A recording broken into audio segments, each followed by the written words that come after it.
propose de passer au rapport suivant sur la situation de la ville de Nanterre en matière de développement durable pour 2023 et c'est Alexis Martin qui rapporte. Merci Monsieur le maire, chers collègues.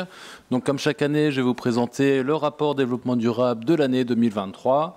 Donc comme vous le savez, le rapport développement durable a comme objectif de faire le bilan des politiques qui sont mises en place par la ville et qui contribuent au développement durable et qui présentent les orientations pour l'année suivante, donc l'année 2024. L'objectif de ce rapport est d'influer sur la construction budgétaire, donc pour le prochain conseil municipal où on votera le budget. Et donc, il a été construit en 7 parties. Donc, la première partie est de lutter contre le changement climatique. La deuxième partie, de construire une ville durable et solidaire. La troisième partie, de préserver les ressources naturelles. La quatrième partie, de préserver la santé de toutes et tous. La cinquième partie, de développer l'emploi local. La sixième partie, de favoriser l'inclusion de tous les publics. Et la septième partie, de faire participer la population aux enjeux de transition écologique. Donc on a pris la décision cette année de stabiliser ces rubriques, puisque d'habitude on faisait évoluer le sommaire en fonction des années, mais on s'est dit que ça serait plus simple pour se retrouver d'une année à l'autre de conserver le même sommaire. Donc voilà, il faut que vous vous habituiez à ce sommaire-là. Alors il y a une grosse nouveauté cette année, c'est qu'on a mis en place des indicateurs. Donc je voulais d'ailleurs au passage remercier Madame de Cize-Lartigot qui avait suggéré cette initiative il y a 2 ans maintenant. Donc j'avais dit qu'on étudierait cette possibilité et donc voilà, on l'a reprise. Donc on a essayé de trouver un certain nombre d'indicateurs. Donc vous voyez quelques exemples ici. Il y en a plus dans le rapport que je vous invite à découvrir parce que c'est vraiment assez intéressant pour avoir une vue d'ensemble de tout ce qui est fait en termes de développement durable sur la ville et de voir les évolutions. Et ces indicateurs seront enrichis d'année en année et pourront comme ça facilement être suivis. Donc je pense que c'est un vrai plus pour le rapport développement durable pour le suivi d'année en année. Alors je vous ai sélectionné quelques éléments de ce rapport développement durable qu'on a choisi de mettre en avant, mais c'est forcément une liste non exhaustive. Donc le premier point, c'est sur le label, le quartier Nanterre Université, donc qui a reçu un label écoquartier, donc qui est passé au niveau supérieur en écoquartier label 2023 livré. Donc voilà, pour l'amélioration du confort des logements, l'isolation thermique, les 64 maisons sur le toit. Sur la mixité, donc voilà, il y a pas mal de choses qui ont été faites dans le quartier qui ont du coup été valorisées par ce label. On a 2 nouvelles cours d'école qui ont été végétalisées, donc cette année 2023, il y a le groupe scolaire Pablo Neruda qui a vu sa cour végétalisée, donc avec 820 mètres carrés qui ont été désimperméabilisés, dont 131 mètres carrés qui ont été végétalisés, la plantation de 14 arbres. Le groupe scolaire Maxime Gorky, qui a fait l'objet d'une refonte complète et d'une rénovation complète, a aussi vu sa cour végétalisée, avec la plantation de 22 arbres, 1117 mètres carrés qui ont été désimperméabilisés, dont 236 qui ont été végétalisés. Donc c'est vraiment des végétalisations d'ampleur de ces 2 cours. Donc on va continuer ce rythme de 2 cours végétalisés par an à l'avenir.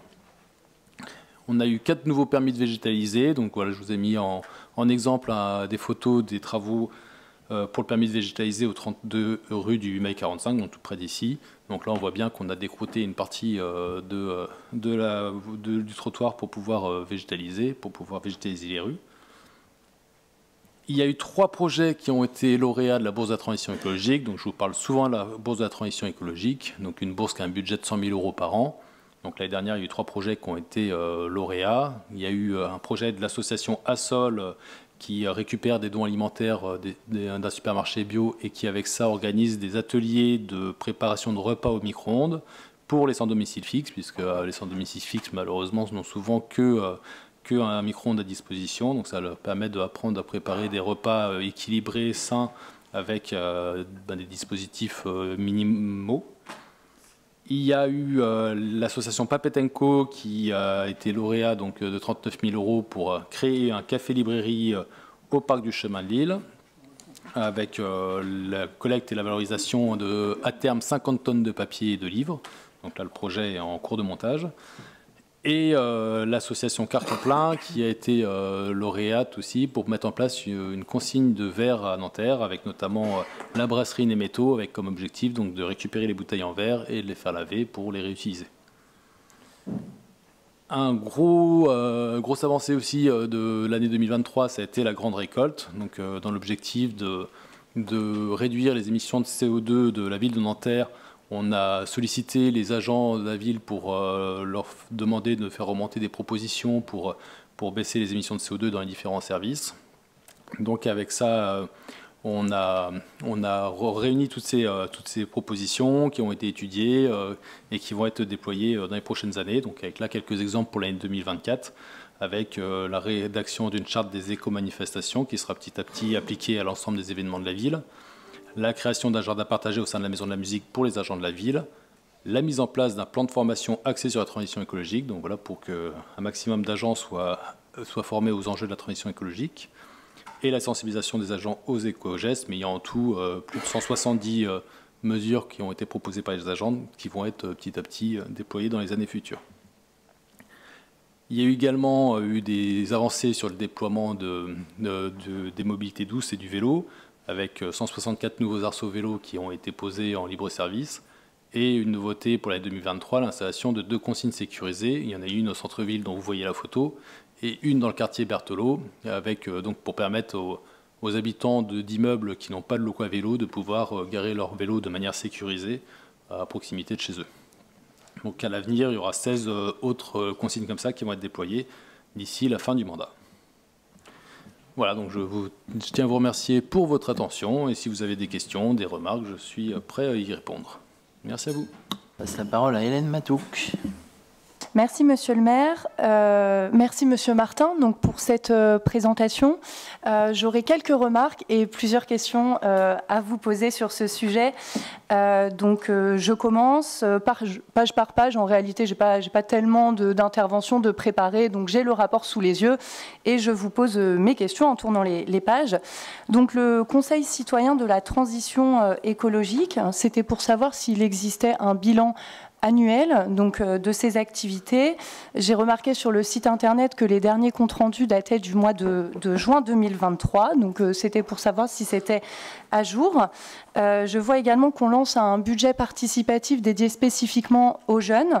Voilà, je me demandais si c'était forcément nécessaire et s'il n'aurait pas été plus opportun de dédier un budget propre au Conseil citoyen de la transition écologique pour permettre non pas que de la concertation mais de la codécision et mener à bien de réels projets structurants.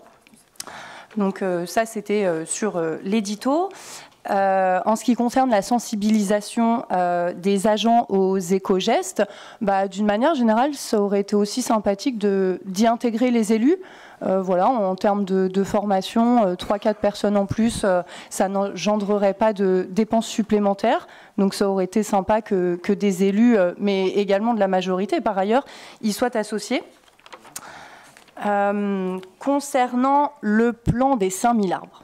Oui, je sais, je peux paraître un peu pénible concernant ces arbres, mais en réalité, je ne comprends pas trop, puisqu'en fait, les chiffres clés qui sont donnés sur la page 10 ne correspondent pas aux indicateurs qui sont donc sur la page 41. Voilà, donc je ne comprenais pas trop, et c'est pour ça que je me suis permise de demander à Madame la première adjointe, lors de la commission de préparation du Conseil, un plan, en fait, votre plan arbre, pour que je puisse mieux comprendre.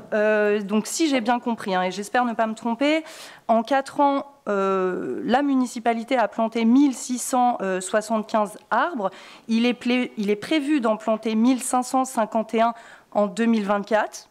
Bon, je ne sais pas comment vous allez faire sur une année en planter quasiment autant qu'en 4 ans, mais pourquoi pas. Mais ce plan, il reste assez confus pour moi, donc j'avoue que j'aurais aimé quelques précisions. Concernant le nouveau revêtement de la voirie, est-ce qu'on a pensé également au toit ? Revêtir les toits également, ça permet de baisser la chaleur en fait dans les bâtiments, donc ça peut être également une piste. Concernant les nouveaux aménagements cyclables, moi je vous avoue que je suis ravie puisque dans mon quartier je n'avais pas de piste cyclable. J'habite le quartier La Boule-Champireux et je vois que sur l'avenue Joliot-Curie, sur l'avenue des Champireux également il y a des pistes.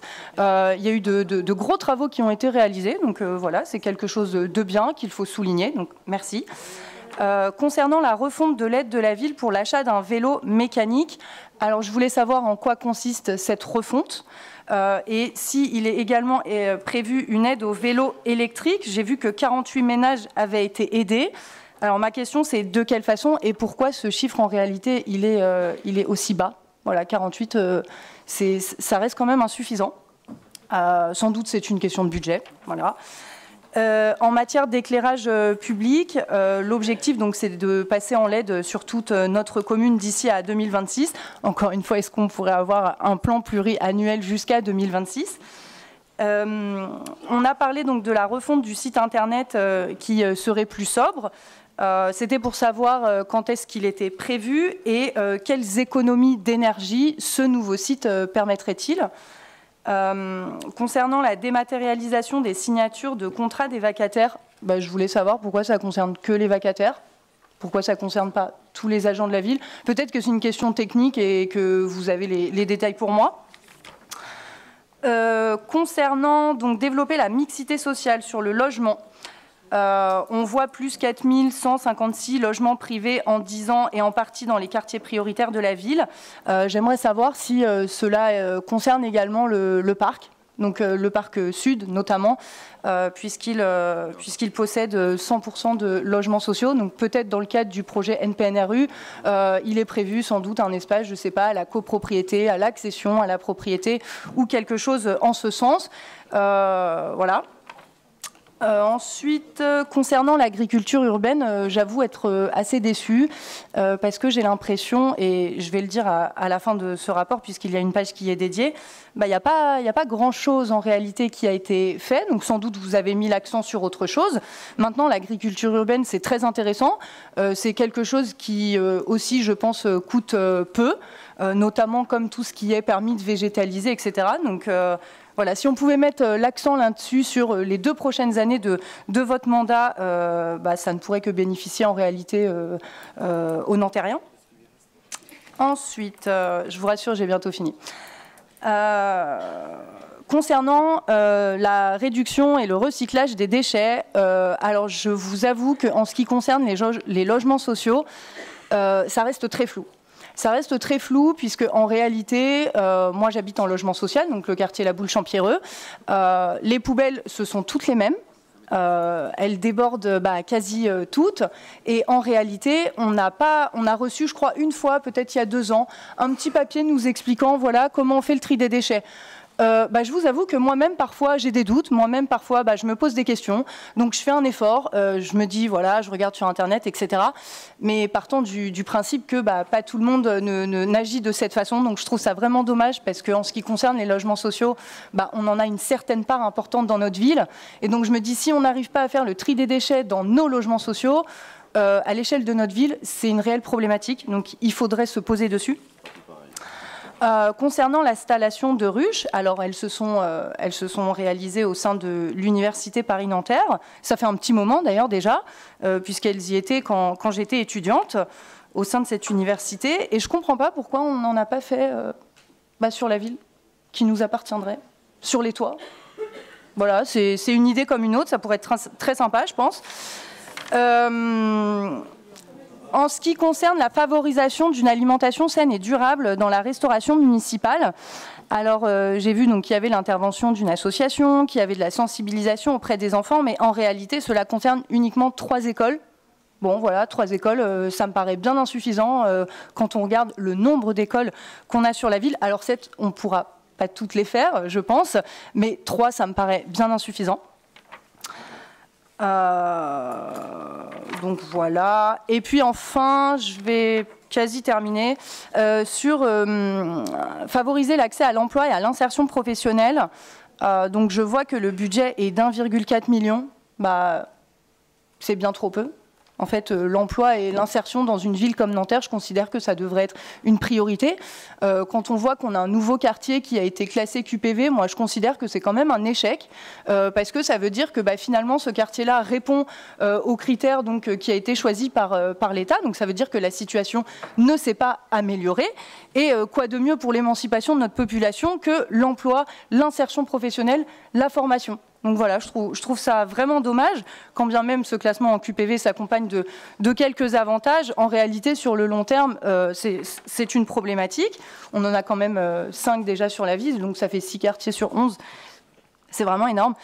En ce qui concerne la lutte contre la précarité alimentaire, est-ce que vous avez déjà réfléchi à instaurer le petit déjeuner dans les écoles ?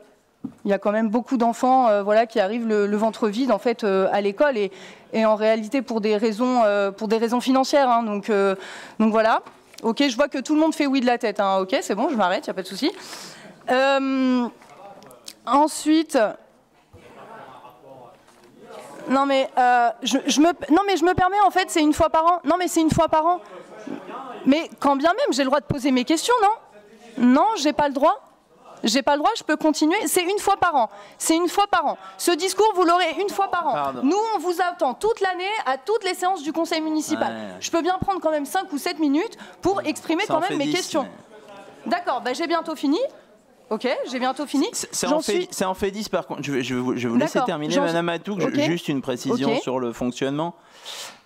L'objectif n'est pas de faire un balayage en séance de l'ensemble du rapport du développement durable et la séance aurait voulu préparer un certain nombre peut-être de questions et de les poser directement plutôt que de faire un balayage rapide en nous posant des questions à la chaîne auxquelles on ne va pas avoir toute la soirée pour vous répondre. Donc si vous avez besoin d'un rendez-vous, peut-être qu'Alexis fera une joie de pouvoir vous recevoir pour aborder l'ensemble des points que vous venez de soulever, ce qui vous permettra d'avoir les réponses les plus détaillées possibles.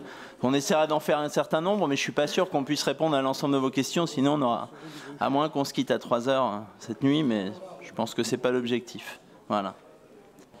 Alors, moi, je veux bien vous poser mes questions, vous les adresser par mail. Hein. Mais alors, en réalité, je n'ai pas de réponse. Donc, en fait, j'en profite.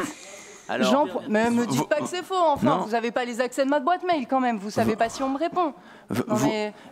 Vous-même, au dernier conseil municipal, vous aviez soulevé et vous m'aviez remercié pour vous avoir répondu aux questions que vous aviez posées. Alors, une fois oui, une fois non. Mais pas à toutes à chaque fois. J'ai la moitié des informations à chaque fois. Bref. Passons, je vais conclure. Terminer l'intervention. Voilà. Donc, en réalité, beaucoup de choses sont faites concernant le développement durable et la transition écologique. Donc, maintenant, on peut faire plus, on peut faire mieux et avec pas grand-chose. On constate encore quelques zones d'ombre comme la concertation, la façon dont vous impliquez les Nantériens et Nantériennes, ou encore le nombre d'arbres plantés, ou l'écologie pour toutes et tous, car en réalité, les logements sociaux et appartements HLM ne sont que très peu concernés par la plupart des mesures que vous mettez en place. Je pense notamment à mon quartier, où le square des Champs Pierreux est délaissé et où beaucoup pourrait être fait.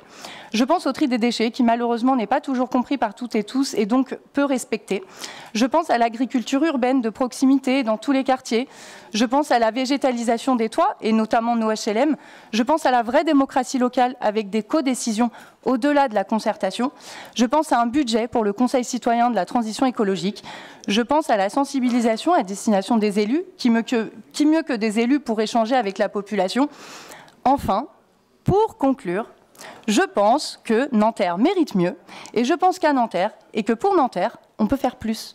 Merci. Alors peut-être juste un point sur un certain nombre d'éléments. Vous parliez des bilans du CCTE et donc du dernier rapport de juin 2023.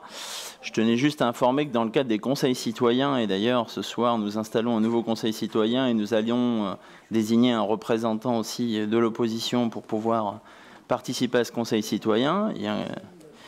Il y a un membre de l'opposition qui est inscrit, qui peut siéger de droit et qui n'a pas participé, à ma connaissance, au dernier CCTE, au moins aux 3 dernières séances, ce qui aurait permis d'avoir un certain nombre d'informations qui sont transmises. Alors, on vérifiera qu'il y ait bien les derniers rapports qui soient publiés. Et la bourse de la transition écologique existe déjà, puisque la dernière séance qui a eu lieu ce samedi, nous avons vu les différents projets qui étaient présentés dans le cadre de la bourse de la transition écologique. Donc, ce dispositif existe déjà. Sur la formation aux éco-gestes, j'entends, et il n'y a pas de difficulté à ce qu'on puisse vous intégrer dans la prochaine session de formation. Je ne vois pas pourquoi on ne le ferait pas, donc on pourra vous le proposer. Je ne reviendrai pas sur la question des toitures, parce que si vous le voyez dans le plan local d'urbanisme, vous parliez des revêtements. Nous avons mené une étude sur les îlots de chaleur urbaine, et nous avons déjà, depuis 2016, un plan local d'urbanisme qui prévoit une adaptation des toitures, qui est ce qu'on appelle la 5e façade. Donc on traite déjà de ces questions-là sur l'enjeu des revêtements et de la transformation. Voilà. Sur la dématérialisation des contrats, on n'y reviendra pas. Sur le projet d'agriculture urbaine, on pourra vous présenter l'ensemble effectivement des éléments de ce qui a pu être déjà réalisé, de ce qui est en projet. Quant à la question du tri sélectif, il ne concerne pas que les logements sociaux et c'est pas c'est pas le type de logement dans lequel vous vivez qui détermine votre capacité ou non à faire du tri sélectif. Donc j'étais assez surpris. Concernant les ruches, il y en a effectivement à l'université, il y en a aussi au Mont-Valérien qui sont plantées, mais dans le cadre de la biodiversité, il est important de n'avoir pas que des ruches, puisque c'est l'ensemble, sur l'ensemble de la biodiversité, il est nécessaire d'avoir des arbres à insectes, ce qu'on développe sur à peu près l'ensemble des opérations. Et vous parliez de l'emploi et de l'insertion, alors on peut toujours trouver dommage effectivement qu'il n'y ait qu'1,4 million, sauf que je rappelle juste que la compétence emploi-insertion est une compétence qui relève du conseil régional et que par ailleurs, à la maison de l'emploi et de la formation, nous avons un espace insertion qui assure l'information et l'inscription des bénéficiaires du RSA et nous le faisons pour le compte du département qui ne propose pas ça dans les communes. Je vous remercie. Déjà, je tenais à remercier Madame Matouk d'avoir lu avec autant d'attention le rapport développement durable. Donc, pour compléter un peu donc la réponse de Monsieur le maire, le dernier, effectivement, on a un peu de retard sur les comptes rendus pour le CCTE. D'ailleurs, ça a été remonté par un des participants, donc ça va être régularisé très bientôt. La dernière réunion après la réunion de juin, c'était en novembre, donc c'est quand même assez récent, mais c'était une réunion un peu spécifique puisque c'était dans le cadre des assises qui étaient ouvertes au public, etc., etc. Donc ça doit être pour ça que le compte rendu n'a pas été mis à jour. Pour le budget du CCTE, alors c'est ce qu'a dit Monsieur le maire, c'est que il n'y a pas de budget à proprement parler pour le Conseil citoyen, mais son rôle, c'est justement d'administrer le budget de la Bourse de la transition écologique. Donc c'est le Conseil citoyen qui choisit chaque année les lauréats de cette bourse. Donc justement, ça va lui permettre d'avoir vraiment quelque chose de concret et d'avoir un budget à gérer. Pour l'intégration des élus aux formations, alors là on parlait vraiment des programmes de formation à destination des agents, donc les élus c'est un autre système. Par contre on a fait l'année dernière un mandat pour le climat où tous les élus étaient conviés, élus de l'opposition compris. De mémoire il y avait Madame Maufray qui était présente, donc vous étiez les bienvenus, malheureusement vous n'êtes pas saisis à l'époque de cette opportunité. Sur les toits, on est en train de faire une étude actuellement pour étudier l'opportunité de peindre les toits des bâtiments communaux en blanc. Donc voilà, on est tout à fait d'accord avec vous sur cette opportunité-là et elle est étudiée. Alors la refonte de l'aide mécanique, ça c'est plutôt M. Silage qui pourrait vous répondre, mais l'objectif en tout cas c'était d'être complémentaire par rapport aux aides régionales, parce que la région a mis en place des aides sur les vélos électriques et ça nous a pas semblé pertinent de doublonner les aides régionales, donc plutôt de miser là où la région ne mettait pas de moyens, donc sur les vélos mécaniques et notamment les vélos mécaniques d'occasion. Sur la mixité sociale, bon, c'est pareil, c'est pas forcément ma délégation, mais il y a bien des objectifs de mixité, notamment dans le cadre de NPNRU sur le Parc Sud, avec la construction de copropriétés. Donc de mémoire, je crois qu'à terme, on devrait être à 70% de logements sociaux pour 30% de logements privés, mais ça, Madame Casmi saura plus sérieusement que moi y répondre. Sur l'agriculture urbaine, il y a plusieurs projets qui déjà ont été déployés. Il y a Mimi Champy dans le Parc Sud. Il y a Vitaminerbe qui va s'implanter, ou si ce n'est pas déjà fait, au Mont-Valérien. Il y a aussi Cécibio qui va très bientôt s'implanter dans le Parc des Anciennes Mairies. Donc voilà, il y a déjà plusieurs projets de lancés, il y en a d'autres à venir. Sur la station de ruches, les ruches que vous citez à l'université, ce sont justement des ruches en partenariat avec la ville. Donc les ruches appartiennent à la ville d'ailleurs, qui sont après gérées sous convention avec l'université. Après, il faut savoir que la volonté de la ville, ce n'est pas de multiplier les ruches, puisqu'il faut trouver le juste milieu. Au contraire, même les personnes qui veulent mettre des ruches à Nanterre doivent se déclarer, parce qu'il ne faut pas qu'il y ait une trop grande présence de ruches d'abeilles domestiques, puisque sinon les abeilles domestiques ont tendance à prendre le pas sur les abeilles sauvages, et c'est surtout les abeilles sauvages qui sont menacées. Donc voilà, il faut des ruches domestiques, mais il n'en faut pas trop pour pas que ça porte préjudice aux abeilles sauvages. Vous avez parlé de 3 écoles végétalisées, on en est à 4, puisqu'il y a eu Neruda, Balzac, Gorky et Casanova, avec, comme je l'ai dit tout à l'heure, un rythme de 2 cours végétalisés par an en plus. Alors c'est quand même un budget non négligeable, c'est aussi du temps agent non négligeable. Nous, notre pari, ça a été plutôt de privilégier la qualité sur la quantité. Donc voilà, quand on végétalise des cours, on le fait bien. Donc ça demande du temps, ça demande aussi de la concertation. D'ailleurs, je vois que M. Pateron est dans le public et son école a fait partie des premières écoles à être végétalisées. Et ça s'est très bien passé en concertation avec les enfants, les équipes enseignantes, etc. Mais tout ça, ça prend du temps. Et voilà ce que je peux vous dire pour maintenant. Et je suis tout à fait ouvert à échanger avec vous plus longuement. la ville travaille, comme vous le savez, avec le CIPEREC. Le programme donc, de transformation du changement d'éclairage est prévu pour les rues communales. D'ici la fin du mandat, on devrait être à 100% des rues communales en LED. Et je précise les rues communales parce qu'évidemment, j'en profite pour vous le dire ici, nous avons un souci sur les rues départementales qui, elles, ne sont pas transformées, et nous avons alerté le département sur ce sujet et leur réponse ne nous satisfait pas puisqu'ils nous demandent d'en assurer le pilotage et le suivi. Et il nous semble que ça ne relève pas de nos prérogatives dans le cadre de la gestion de cet espace public. Donc voilà, je vous donne tous les éléments que nous avons à disposition. Donc d'ici la fin du mandat, 100% des rues communales seront passées au LED. Je redis que les rues départementales sont très importantes, y compris en éclairage. En proportionnalité, c'est une très grosse part de l'éclairage public de la ville. Et donc ça serait bien que le département se bouge sur cette question. Merci Alexis Martin pour la lecture du rapport. Merci à ceux qui l'ont préparé. Je voudrais commencer d'abord par un sujet de méthode qui est important puisqu'il touche ce débat-là. Il touche le débat qu'on a eu d'abord sur la maison sur les femmes et il va toucher aussi tous les sujets finalement dans le débat d'orientation budgétaire.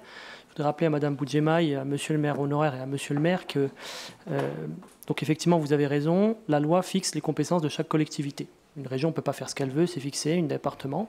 Mais il y a une exception à ça, qui date de 1884, où je suis un peu surpris que Mme Boudjemaï ne le connaisse pas, qui s'appelle la clause générale de compétence, qui fait que les communes peuvent se saisir des compétences qu'elles souhaitent. Donc quand on parle... Non mais c'est important. Quand on parle de compétences ou d'actions qu'on propose, une solution satisfaisante ne peut pas être de dire il n'y a qu'à demander à l'État, il n'y a qu'à demander à la région, il n'y a qu'à demander au département. Et je pense que c'est important que les Nantériens le comprennent aussi. La commune décide des compétences sur lesquelles elle agit. Cette parenthèse fermée, parlons maintenant d'un sujet, on va en parler dans le budget après, parlons maintenant d'un sujet grave qui est celui du développement durable. Puisque je rappelle que l'ordre du jour est bien de prendre acte de la lecture du rapport du développement durable. Mais en réalité, on voit bien, au vu des interventions ici, la question ne se limite pas uniquement à prendre acte, mais à prendre acte de la réalité, puisque plus personne ne peut la nier. Notre planète, et Nanterre avec, a vécu en 2023 l'année la plus chaude jamais enregistrée. Et pour ceux qui ne le savent pas, en dehors des deux pôles, le continent qui se réchauffe le plus vite, c'est le continent européen. Donc on est en première ligne, et il est désormais non plus possible, mais probable, de voir régulièrement des épisodes très dangereux, de pics de chaleur à 50 degrés, c'est pas moi qui le dis, c'est le Conseil de Paris qui le dit, et un risque très fort d'aller vers une augmentation des températures qui va jusqu'à 4 degrés. C'est ce que disait le ministre de la Transition écologique, c'est une réalité. Et je pense que face à cet enjeu, vous permettrez qu'on prenne un petit peu de hauteur et qu'on sorte un petit peu, encore une fois, des querelles partisanes. On peut avoir des opinions différentes, mais je pense que l'intérêt, c'est de débattre sur la meilleure façon d'y remédier à Nanterre. Alors, phénomène intense, multiplication des inondations, multiplication des épisodes de sécheresse, suivi d'épisodes de froid. Enfin, on peut avoir vraiment tout un tas de conditions qui se cumulent et qui posent réellement la question sur comment on s'y adapte. Alors, on a parcouru vraiment avec attention le rapport. On a vu beaucoup d'actions et toutes les actions qui ont été faites. Mais j'avoue que nulle part on a vu, et c'était un petit peu la question de Mme Matoub, une vue d'ensemble sur comment est-ce qu'on compte y faire face. Alors, on aborde le sujet avec beaucoup d'humilité puisque c'est un sujet qui est complexe, et on le reconnaît, mais comment aussi concrètement les Nantériens peuvent s'y préparer. Et je pense que ça mérite un petit peu de prendre un peu de recul, et je le ferai en 3 temps. D'abord, je rappellerai un petit peu les quelques caractéristiques, je serai rapide, de la ville de Nanterre par rapport à ce réchauffement climatique, et ensuite comment nous on propose d'aller plus loin et d'agir. Alors, Nanterre dispose d'atouts et de fragilité, mais on a quand même de nombreux atouts pour y faire face. D'abord, notre situation géographique, et je pense que c'est pour ça que beaucoup de Nantériens sont attachés à la ville. Nanterre est à la fois située à proximité de la Seine, est au cœur des grands centres d'activité et d'habitation de la région parisienne. On a la chance de disposer d'un réseau de transport bien doté, qui est appelé à s'élargir. On a aussi un deuxième atout qui est moins souvent cité, qui est le fait qu'on est une ville qui est moins dense que nos voisins. C'est-à-dire que, comme vous le savez, notre ville compte à peu près 7860 habitants par kilomètre carré, donc un peu moins de 8000 habitants par kilomètre carré. Si on se compare à la métropole parisienne, Paris c'est 20 000 habitants par kilomètre carré, Suresnes c'est 13 000 habitants, Puteaux 14 000, Neuilly 16 000, et si on va à l'extrême des extrêmes, le Valois-Perret, qui est la ville la plus dense d'Europe et du monde, qui a 30 000 habitants.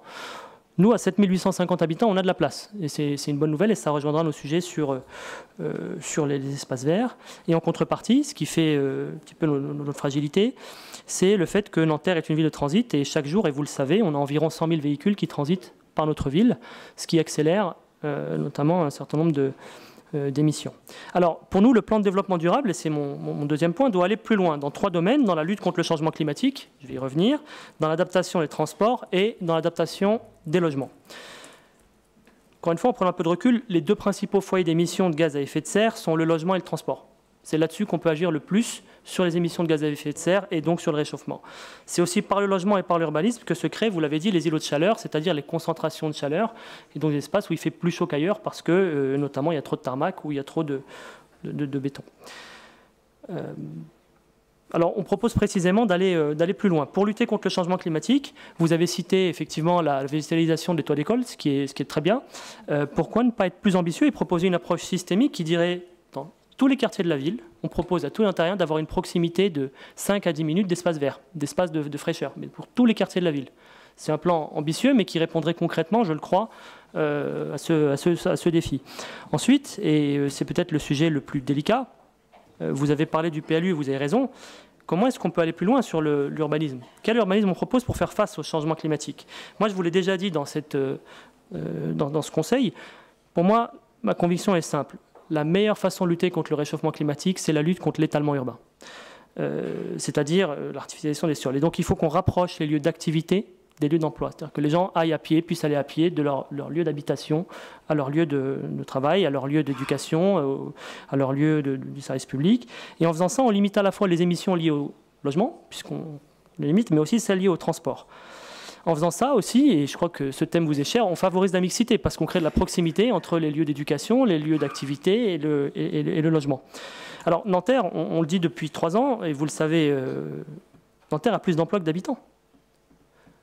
Et un taux de chômage, Barbara Fogas l'a rappelé, qui est de 14% à 13,7% sur le dernier chiffre de l'INSEE, et qui n'est pas satisfaisant. Alors pourquoi pas prendre à bras le corps par l'urbanisme le problème et renforcer l'attractivité de Nanterre et faire que Nanterre passe d'une ville de transit où beaucoup de Nantériens travaillent en dehors de Nanterre, beaucoup d'actifs qui travaillent à Nanterre n'habitent pas à Nanterre, et faire en sorte d'augmenter la proportion des Nantériens qui vivent et travaillent à Nanterre. Ce qui suppose quand même, et on revient sur le sujet la mixité, ce qui suppose de renforcer l'attractivité de la ville, ce qui suppose aussi d'assumer, de réduire des proportions. On a cité la proportion de logements sociaux dans le quartier du Parc. Un quartier du Parc, même à 60% de logements sociaux, ce n'est pas un quartier où la mixité est faite. Pourquoi ne pas limiter à 50% à terme, parce qu'évidemment ça prend des années, mais le nombre de logements sociaux dans tous les quartiers de Nanterre, quitte à augmenter le nombre de logements sociaux dans les quartiers les plus favorisés. Et je pense qu'on en a les moyens, vous le savez, on en a le budget, il manque la volonté politique. Ensuite, donc ça c'était sur le changement climatique. Sur les transports, vous l'avez détaillé, le vélo peut être une réponse. Je vais être bref, mais c'est important. Le vélo ne peut pas être une réponse à tout. Il y a des gens qui ne peuvent pas prendre le vélo pour différentes raisons, quand il pleut, quand ils ont des charges lourdes, parce qu'ils ont une mobilité réduite, parce qu'ils n'en ont pas envie. Donc il faut coupler le vélo et viser dans les transports à réduire le plus possible les temps de trajet carbonés, pour le dire simplement. Ça peut être misé sur les véhicules électriques. Alors je vois qu'on a 72 bandes de recharge à Nanterre, pour 100 000 habitants, ce qui, vous en conviendrez, n'est pas suffisant. On a précisément, et pour le coup c'est une aubaine, une offre qui est portée par l'État qui consiste à proposer une solution de voiture électrique à 100 € par mois. Est-ce qu'on ne pourrait pas, en couplant le réseau de transport en commun, cette offre abordable, plus effectivement le vélo quand c'est possible, développer et encore réduire l'intensité carbone de nos transports? Enfin, sur le logement, et c'est peut-être aussi le sujet le plus important, le logement c'est un sujet concret parce que l'isolation de vos logements répond à votre besoin de bien-être, en hiver comme en été. Accessoirement, vous faites des économies fortes sur les factures énergétiques. Et puis en plus, on l'a rappelé, le logement est le premier émetteur après les transports des gaz à effet de serre. Alors dans le parc locatif privé, à minima, il y a un dispositif national qui fonctionne très bien, qui s'appelle MaPrimeRénov', qui est très compliqué. Je ne sais pas si certains ont déjà pu l'essayer, mais l'obtenir, c'est pas simple. Il n'empêche que pour 1 €, vous arrivez à isoler votre maison. Est-ce que pour le parc privé, on ne pourrait pas proposer dans chacun des quartiers de mettre en place, et ce ne serait pas très onéreux pour la commune, un appui au montage de ces dossiers pour bénéficier dans le parc privé de ces aides? Non, mais c'est très concret et je pense que ça pourrait vraiment accélérer la décarbonation des émissions carbone des logements à Nanterre. Et dans le parc social, et c'est là où je ne suis pas en accord avec vous, il faut faire un plan de rénovation massif.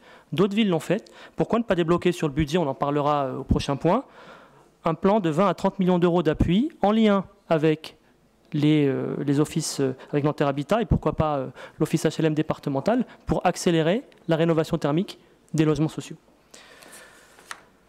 Je rappelle, titre de comparaison, moi je propose 20 à 30 millions. Là, on a 500 000 euros qui sont prévus dans les dépenses d'investissement, moins de 2% des investissements à horizon 2026, qui est évidemment très insuffisant. Et pour le parc privé, vous proposez 100 000 euros en 2024, puis plus rien ensuite. Vous conviendrez que ce n'est pas la meilleure façon de lutter contre les émissions de carbone liées au logement. Et enfin, et je pense que c'est mon dernier point sur la méthode, cette transition doit évidemment mobiliser toutes les énergies. Comme vous, nous sommes convaincus que ce défi ne pourra être relevé qu'avec l'énergie de tous. C'est dans l'intelligence collective que nous croyons et non pas dans une transition qui serait pilotée soit par des technocrates, par des sachants ou par des ayatollahs d'une écologie punitive. Comme le fait déjà l'État, nous appelons un plan de formation ambitieux sur le changement climatique pour tous les agents municipaux. Vous avez dit que ça a été fait, mais je pense un plan de formation beaucoup plus conséquent. Et par exemple, les 4 dirigeants de l'État bénéficient tous chaque année d'un plan de sensibilisation aux enjeux du climat qui sont, on le sait, on l'a dit, qui sont complexes. Pourquoi ne pas faire pareil Pourquoi ne pas faire pareil au niveau des 4 dirigeants de la municipalité, puis des agents, et pourquoi pas aussi avec les associations de la ville. Bref, le changement climatique et le développement durable appellent à la mobilisation de tous, à une révolution copernicienne qui vient bousculer nos réflexes habituels. Et je pense que face à cet enjeu, nous devons faire preuve d'humilité, d'ouverture, et changer réellement les choses. Comme dirait l'autre, de l'audace, encore de l'audace, toujours de l'audace, y compris dans vos acquis. Je vous remercie. Monsieur le maire, chers collègues, je serai plus court que mes collègues. À la page 15, on parle un peu de logement. Et je voulais savoir, on ne parle pas de logement intermédiaire. Donc, combien de logements intermédiaires ont été construits en 10 ans? Parce que vous parlez du privé, des sociaux, c'est bien. Mais quid de l'intermédiaire? Et pour quelles raisons notamment on perd 5% de taux de logements sociaux? Et quelle différence entre le calcul de l'État et les calculs des services municipaux sur ce taux? Je vous remercie. Pour M. Guillemot, je n'ai pas la réponse, donc je pense que peut-être que Samia là, ou sinon les services vous la apporteront, parce que c'est une question quand même relativement technique, même si quand même on peut quand même faire une petite réflexion sur le logement intermédiaire avec les dernières annonces gouvernementales qui ont dû quand même beaucoup satisfaire les villes du territoire et toutes les villes qui ne respectaient pas la loi, qui doivent se frotter les mains en se disant qu'elles sont récompensées de ne pas avoir respecté la loi ces dernières années, en intégrant le logement intermédiaire auto-SRU, donc ça n'encourage pas à faire le nécessaire et à répondre à la crise du logement, ce qui est bien dommage. Pour répondre à M. Bouy, je suis très content du constat que vous dressez. Je regrette juste que le gouvernement que vous soutenez ne dresse pas le même constat. Ce qu'on a vu malheureusement avec la crise que nous avons connue avec nos agriculteurs et leurs revendications qui étaient tout à fait entendables et de leur détresse qu'il faut entendre, que les réponses du gouvernement étaient systématiquement de renoncer à toutes les quelques petites ambitions environnementales qu'il avait, donc de renoncer au plan éco-phyto, donc d'ouvrir les vannes des pesticides. Alors il faut savoir que le plan éco-phyto il datait déjà de plus de 10 ans avec des résultats nuls, puisque l'utilisation des pesticides a augmenté ces dernières années. Donc en renonçant à ce plan éco-phyto, ça va s'accélérer malheureusement. De renoncer aux zones de biodiversité dans les champs, les fameux 4% qui étaient dédiés à la biodiversité, de renoncer à l'augmentation du prix du gasoil. Donc voilà, la réponse du gouvernement systématiquement dès qu'il y a une crise, c'est de renoncer à ces quelques petites ambitions écologiques, ce qui est vraiment dommage. Donc je vous invite fortement à aller sensibiliser les relais que vous avez pour qu'ils partagent également ce constat que vous dressez et que je partage. Sur la ville à 50 degrés, on a déjà évoqué, mais on essaye d'y répondre par plusieurs manières, en végétalisant notamment la ville, avec notre plan 5000 arbres, avec la végétalisation systématique des espaces publics, avec la végétalisation des cours d'école. Donc malheureusement, tout ça, ça prend du temps, trop de temps vu l'urgence climatique. Pour lutter contre l'étalement urbain, on a mis en place depuis plusieurs années des objectifs de ville du quart d'heure, donc de répartir dans la ville les commerces, de répartir dans la ville les services publics pour pouvoir faire un maximum de déplacements à pied, pour pouvoir justement se passer au maximum de la voiture, donc de réduire les émissions de CO2. Il y avait eu un classement il y a quelques années où Nanterre était très bien classée à ce niveau-là. Alors je suis tout à fait d'accord avec vous que le vélo ne peut pas être la réponse à tout, mais le vélo est quand même la réponse à pas mal de besoins. Si seulement tous les besoins qui pouvaient être faits en vélo étaient faits à vélo, je pense qu'on pourrait fermer la moitié des rues de cette ville. Mais bien sûr, ça ne peut pas être la réponse à tout. Nous avons besoin des transports en commun, nous avons besoin aussi de la voiture individuelle. L'usage de la voiture individuelle doit être réduit, mais on ne pourra pas s'en passer à 100%. Donc autant avoir des véhicules électriques que des véhicules thermiques. Mais tout ça, on y contribue. Pour les logements, effectivement, il y a PrimeRénov'. Alors, bon, si vous arrivez à faire rénover votre logement pour 1 euro, chapeau, mais pour m'intéresser un peu au sujet à titre personnel en ce moment, c'est quand même un peu plus qu'1 euro. Alors, faut savoir quand même qu'on a l'Agence locale de l'énergie et du climat au niveau territorial, qui est en ce moment basée à la Garenne-Colombes et qui va bientôt déménager à Suresnes. Donc, c'est son rôle justement de servir d'interface avec les services de l'État pour MaPrimeRénov'. Donc, ce service existe déjà. Il va se renforcer d'ailleurs d'année en année. Il y a régulièrement des effectifs supplémentaires qui sont recrutés pour pouvoir monter en puissance. Sur le parc social, nous avons déjà des rénovations massives du parc social, justement, dans le cadre du projet En Rue au Parc Sud et au Chemin de Lille, où dans le Parc Sud, on a un des projets de rénovation énergétique les plus importants de France. Donc Nanterre est assez précurseur dans ce domaine-là. Donc voilà, je suis tout à fait d'accord avec vous que la tâche est immense, la tâche est complexe, on va avoir besoin de la mobilisation de chacun. Donc votre participation est plus que la bienvenue, notamment, comme je disais, vos relais au sein du gouvernement que vous soutenez. Si vous arrivez à les sensibiliser, on est preneur. Et on n'a pas forcément la réponse à tout sur la question, mais on essaye de faire notre part et on n'a pas à rougir à Nanterre de ce qu'on fait. Merci. Donc, il était proposé effectivement de prendre acte de ce rapport. On vous retransmettra les données exactes sur la question du locatif intermédiaire. Sachez seulement que sur les différentes opérations et dans le contexte actuel qu'on connaît, que vit la promotion immobilière aujourd'hui, il y a une demande de plus en plus forte de transformer l'accession encadrée en opération de locatif intermédiaire. D'ailleurs, l'ensemble des bailleurs intermédiaires sont aujourd'hui saturés de demandes de prise de logement de la part de la profession. Pendant de très longues années, le logement intermédiaire ne s'est pas développé dans d'ailleurs aucune ville, puisque le gouvernement qui avait inventé ça finançait la création du logement intermédiaire. C'est en réalité les communes qui payaient, puisque en gros, ils étaient exonérés de taxes sur le foncier bâti. Et donc, il a fallu la commission Rebsamen, à laquelle d'ailleurs je participais, pour obtenir que les remises qui étaient faites pour le logement intermédiaire n'étaient pas faites sur le dos des communes, mais via une économie d'impôt sur les sociétés qui en construisaient. Donc depuis donc la commission Rebsamen, c'est il y a 2 ans. Donc depuis que les dispositions de la loi Rebsamen sont entrées en vigueur, il y a une croissance du nombre de logements intermédiaires qui se crée, puisque c'est ça qui permet évidemment de le faire.